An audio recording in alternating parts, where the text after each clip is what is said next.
Welcome to one and all. So now we are going to see our topic hydraulics and pneumatics. Okay. In our last offline class, we have discussed about the various working of the fluids properties. So in last class we have studied what are the properties of fluid as possessed. So we have seen seven important properties, and other than seven, we have seen many more properties. So which is very useful to perform a work. So now we are going to see another one topic regarding hydraulics and pneumatics. So the topic we are going to see today is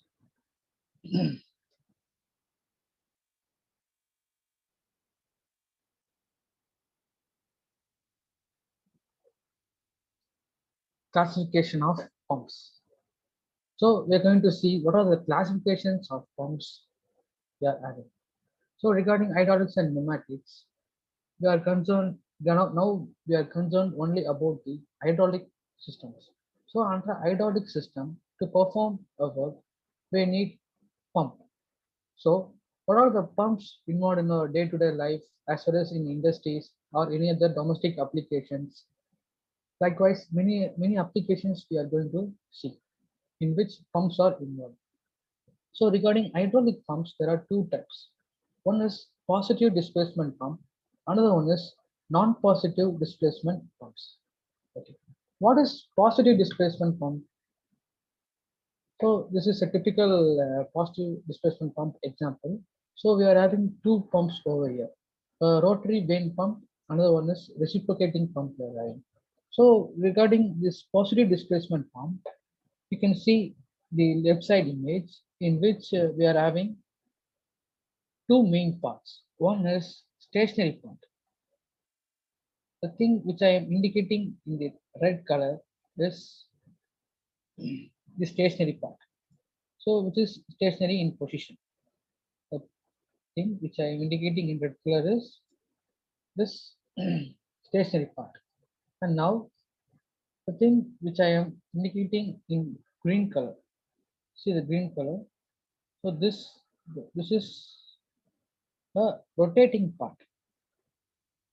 This is a rotating part. So the clearance between, now we can identify the clearance between the stationary part as well as the rotating part will be very small.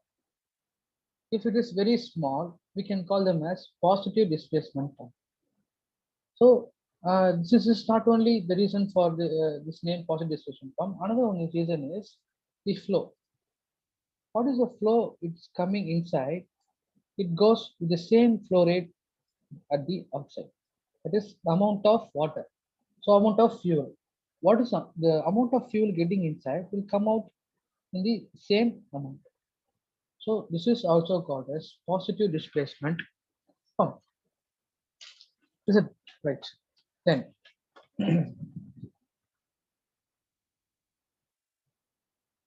then we are going to see.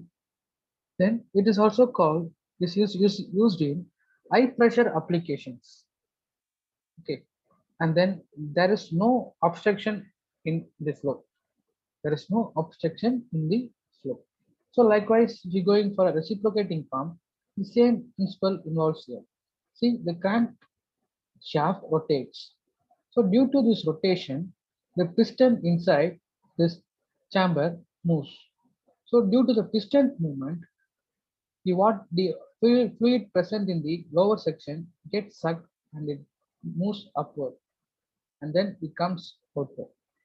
So like this way, the oil or fluid is pumped from a lower region to a higher region. So this is called positive displacement pumps. Okay. Similarly, we are having another one type of pump, non-positive displacement pump. So in this pump, you can see this is you are taken a simple example of a centrifugal pump for this non-positive displacement pump, in which you are having the stationary part here. Red color which I am showing is stationary part, and then Pink color, I'm indicating the rotating part. You can see rotating part or impeller, you can say. Okay, so here the clearance between the rotating part as well as the stationary part remains very long, very large. Okay, so that's why it is called as non-positive displacement pump. And also here another one example is, another one thing is, the amount of water entering here, the amount of fluid entering inside this chamber is not the same when it comes outside. So the amount of fluid gets varied. So what it is called as non-positive displacement pump.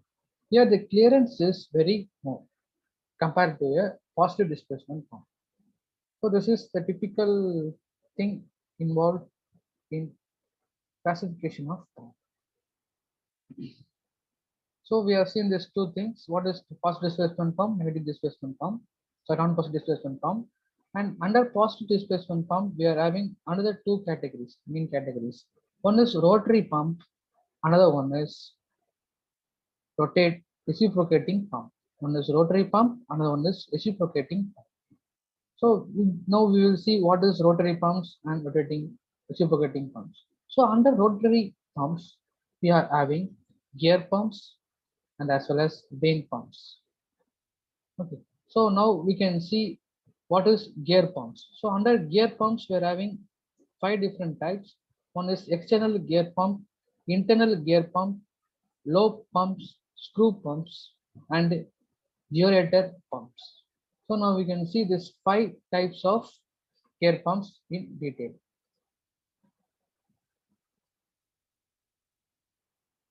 So now we can see the external gear pump.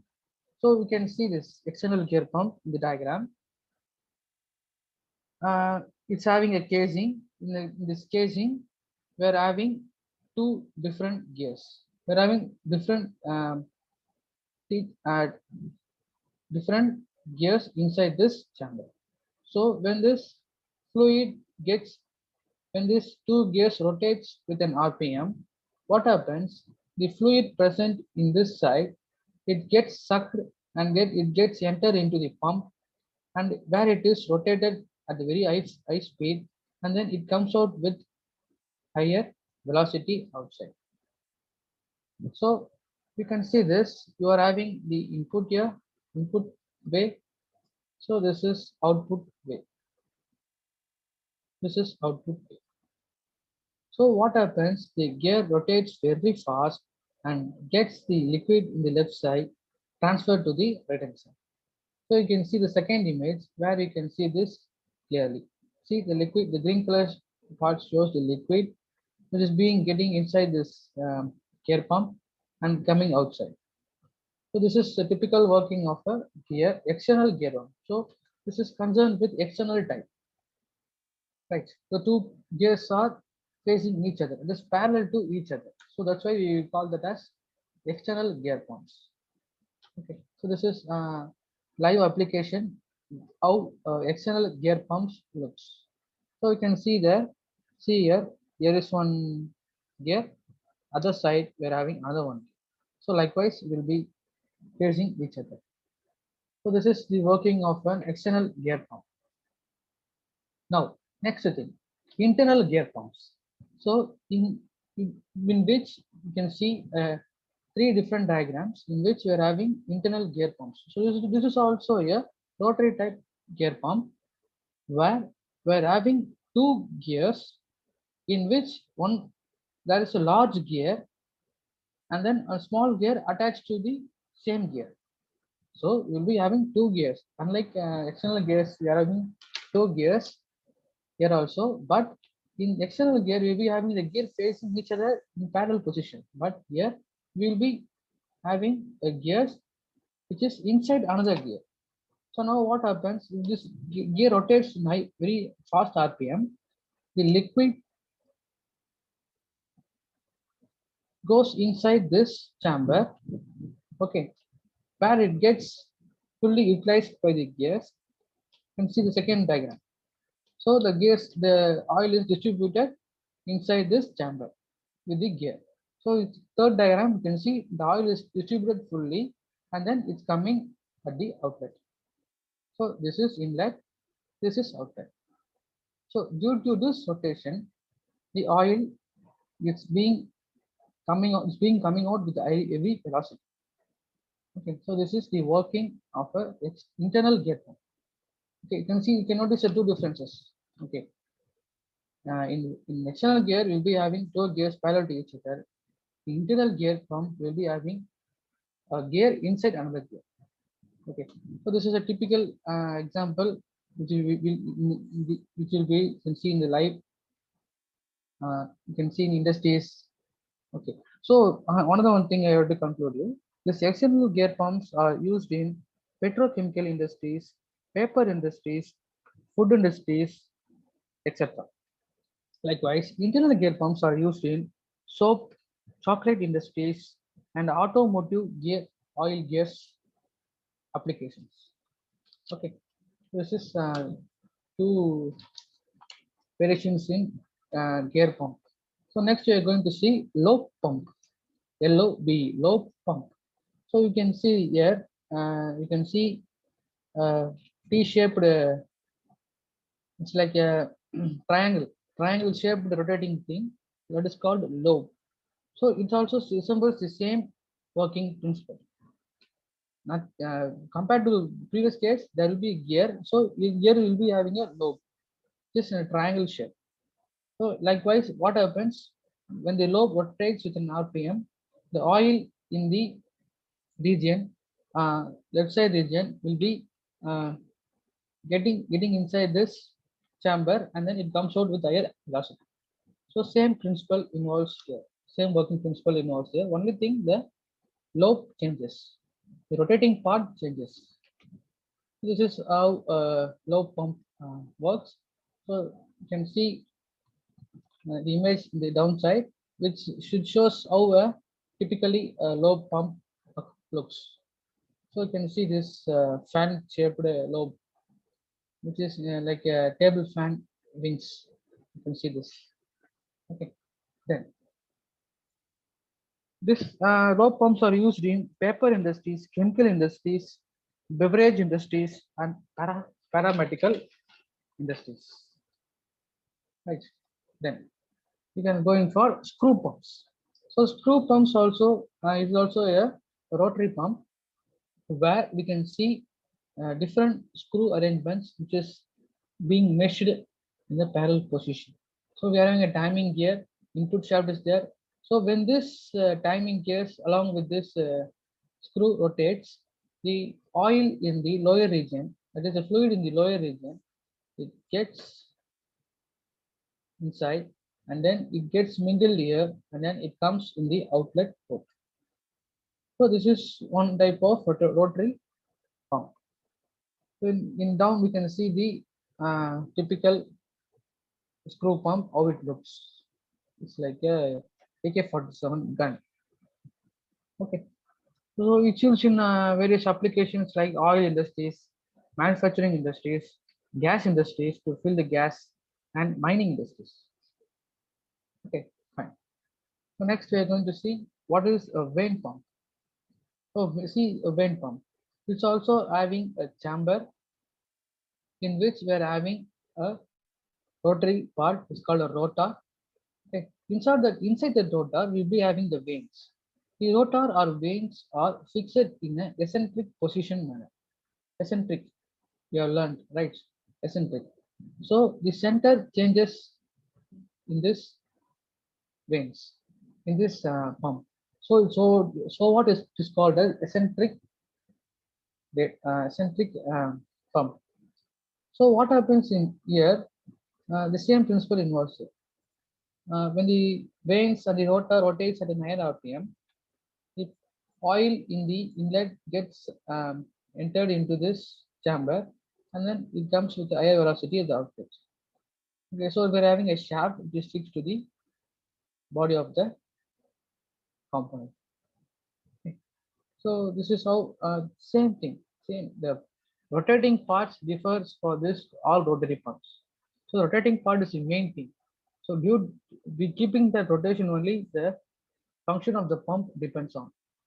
So you can see down where we can see the typical vane pump how it looks. Right. Fine.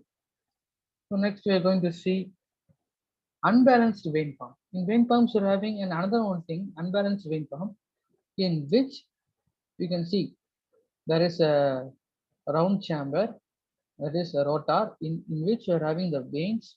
It is also eccentrically facing, but here it is unbalanced. The thing is not fixed. It is kept as it is. So due to this, we can we can have a greater support when this pump rotates. Okay, so this is used in mainly in aviation application. That is for fuel transfer. It is used in aeroplanes, helicopters like that, and also is used in refrigeration process and the LPG cylinder filling. Okay, so it is used in various applications. Okay, so next comes the reciprocating pump. Under positive displacement pump, we are having two main classification. One is rotary pump, another one is reciprocating pump. Now, rotary pumps and its types are being taught, and now we're going to see what is reciprocating pump. This the reciprocating in the sense it's having the meaning called to and fro motion. To and fro motion. So, how the to and fro motion looks? This is true and fro, or true and fro. So it goes and then it gets back to its track. That's why we are calling that as reciprocating. That is to and fro motion. So this is a reciprocating pump in which we are having a cylinder. That's having a cylinder. So we are having a piston inside that. There's a piston. Okay. So due to this, first initially the rotation of the crank, what happens? The piston moves. If the piston moves, when the piston moves to the left side, sorry, right side. Piston moves to the right side, the section valve gets opened. Due to the vacuum present here, the section valve gets open. So as soon as what happens, this fluid gets inside this chamber. It gets inside this chamber. And after one revolution, what happens? This piston again comes to left side. So again, when it comes to left side, what happens is here the oils are filled, the fluids are filled initially. What happens? It presses the fluid, and then now the outlet delivery valve opens. Due to the delivery valve opens, what happens? The fluid goes to the outside part. That is delivery part. It goes. So due to this motion, the oil is pumped from a lower region to a higher region. This is how a reciprocating pump works. Okay, very important pump regarding pump discussion, reciprocating pump. So this reciprocating pump are used in mainly you can see the bicycle pump you can see for filling air. Bicycle pump will be having a bicycle portable pump where we are filling air in our bicycles. And then another application is it is used in agriculture industries, agriculture, domestic applications, industrial applications also. Mainly in power plant it is used for circulation purpose. In power plant it is used. Sugar industries it is being used. Soap and detergent industries it is used. Gas industries it is used. Okay, so this is all about reciprocating pump. This is how a reciprocating pump looks. This is how a reciprocating pump looks in a live. Next, we are going for axial piston pump. So you can see this axial piston pump. So this also comes under reciprocating pump. Okay. So this is a rotating part. You can see a red color knob. This is a rotating part. It is connected to a shaft. When the shaft rotates, the rotating part rotates. When due to this rotation, what happens? The fluid comes inside. The blue color you can see the blue color is fluid coming inside, and then the red color shows the fluid going outside. So due to the rotation of this shaft and this rotating part, what happens? The fluid comes in the rotation manner and it goes out in the same rotating. You can see the red cell image in which you can see first is this blue color, and then blue color is inlet, so red color is outlet. So the cycle goes on repeating in this reciprocating form. So this is an axial type pump, you can see. Axial type pump, you can see. So main applications are hydraulic, it is used in hydraulic suspension and jet aircraft. Jet aircraft it is being used. Okay, so next one. We're going for radial piston pump. I think we're going for a radial piston pump. So here the radial piston pump,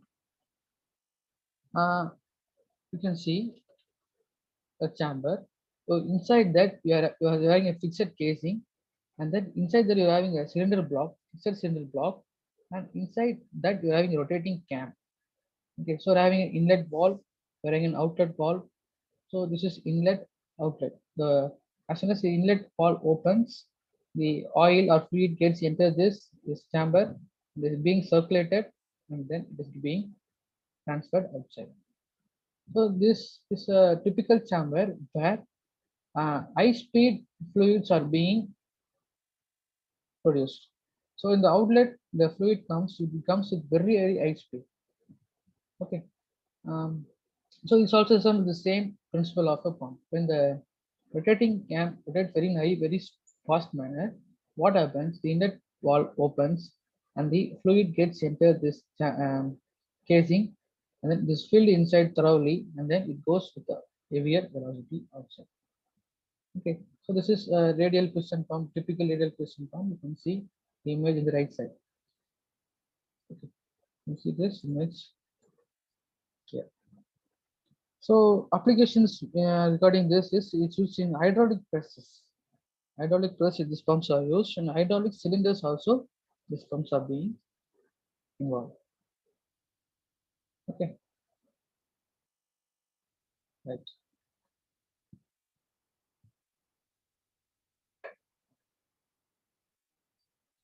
These two images are duplex and triplex pumps. These two are duplex and triplex pumps. This is used in heavy applications. Okay. Next comes the very very important pump, centrifugal pump. Okay, so this is a pump which is mainly used in irrigation purpose, mainly in agricultural field, domestic applications, mainly to pump water from a lower region to higher region, irrigation purposes. They are pumping water in buildings, firefighting equipments. So these pumps are being used. So we can see the casing of this pump, uh, which is in a spiral manner. You can see this is a spiral manner. Okay, so you can see this. This is the inlet pipe. So that is a suction pipe, and then this is the outlet pipe. Okay, so now what happens when this in this casing we're having an impeller. The impeller is a part. It's a part which rotates with an every higher RPM. So due to this rotation, what happens? The water in the sump is being gets sucked and it's being passed in this suction valve, and then it rotates around this casing in the higher RPM. And then there is a opening here. In this opening, the fluid comes out with heavier velocity, and then it comes out like this. You can see. So this is also the same principle. Due to the impeller rotation, what happens? Okay, due to this higher heavy rotation, the water in the sump is being sucked up due to lower atmospheric pressure. Due to this pressure, what happens? The water in the sump gets gradually coming out with a certain velocity. and then it's being rotated highly in this casing. Due to this rotation, what happens? The oil is being sent out with an higher velocity, and then it comes to the overhead tank. Okay, so the main part is the impeller here. Okay, we are having the food ball strainer where the impurities are being removed here. Many dust particles, and small sand particles are being removed here. Okay, so this is typical working of a centrifugal pump. So this is how a centrifugal pump looks. You can see how a centrifugal pump looks. This is the casing part. This is the casing part. You can see this spiral part. So inside this, we will be having a impeller. The impeller would rotate very fast. So this is connected to the motor. This is motor. The motor rotates. The pump also rotates. With this rotation, the inlet water comes to side, and then it goes outside in this way. Okay, so this is how water enters, and then the fluid enters and comes out. This is the application of centrifugal pump. So in this, we are having another two pumps in the centrifugal pump. So the centrifugal pump mainly comes under non-positive displacement pump. That's the main thing you have to remember. It comes under non-positive displacement pump. So in non-positive displacement pump, we are having three pumps. One is centrifugal pump, which we have seen now. Another one is axial flow pump and radial flow pump. Now we can see what is axial flow pump and radial flow pump. So this is axial flow pump. You can see the image. Okay, so in this we are having a rotating part. It's like an impeller which is rotated very high fast. Here the fluids are being transferred in a radial manner, sorry, in a axial manner. In an axial manner. You can see rotating part rotates very fast. The fluid comes this side and it strikes the blades and it goes perpendicular to the blades. See, you can see it comes and strikes the blade and it goes perpendicularly at an angle. Okay, so that's why it's called as radial flow pump. You can see this how it looks. So this is the inlet, this is the outlet. Okay, water fluid comes very high velocity, and then it's being striking the blades. This the impeller, and after that it's being sent out in this way. The flow is in axial position. That's why it's called axial flow. Okay, so these applications are mainly used in power plant for circulation of liquids, for circulation of paper, for circulation of liquids, binary liquids, and refrigerants too. And also it is used in evaporators. Okay. Next thing we are going to see is radial flow pump. This is how radial flow pump looks. You can see this. This is the section part. This is the section part where the fluid enters, and then it strikes the impeller, and the impeller rotates in very high RPM, and then the fluid is passed in this way. Distance.